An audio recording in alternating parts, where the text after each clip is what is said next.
ചന്ദ്രനഗറിലെ വാഹനാപകടം കണ്ണീരിലായി 2 കുഞ്ഞുങ്ങളും ബന്ധുക്കളും. കഴിഞ്ഞ ദിവസം വൈകിട്ട് 6 മണിയോടെ ചന്ദ്രനഗർ ITI ഗസ്റ്റ് ഹൌസിന് മുന്നിലുണ്ടായ വാഹനാപകടത്തിൽ KSFE ജീവനക്കാരി മരണപ്പെട്ടത് ഒരു കുടുംബത്തെ കണ്ണീരിലാഴ്ത്തി.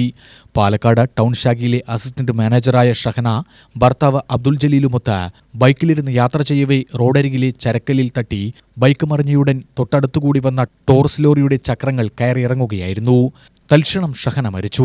36-കാരിയായ ഷഹനയുടെ ഭർത്താവ് സിവിൽ സ്റ്റേഷനിലെ തൊഴിൽ വകുപ്പ് ഓഫീസിൽ നിന്ന് ജോലി കഴിഞ്ഞ KSFEയിലെത്തി ഭാര്യയെയും കൂട്ടി കല്ലിങ്ങലിലെ വീട്ടിലേക്ക് മടങ്ങും വഴിയായിരുന്നു ദാരുണ സംഭവം. കാലിനും കൈക്കും പരിക്കേറ്റ അബ്ദുൽ ജലീൽ ജില്ലാശുപത്രിയിൽ ചികിത്സയിലാണ്.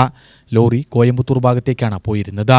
അൽഹാൻ, അഹിയാൻ എന്നീ കുഞ്ഞുങ്ങൾ ഈ സമയം സ്കൂൾ വിട്ടുവന്ന മാതാപിതാക്കളെ കാത്തിരിക്കുകയായിരുന്നു.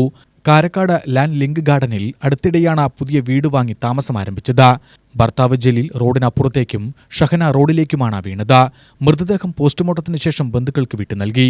ഷഹനയുടെ പിതാവ് കരീം, മാതാവ് മെഹ്റൂബാനു പാലക്കാട് ട്രാഫിക് പോലീസിലെ ASI ആണ്.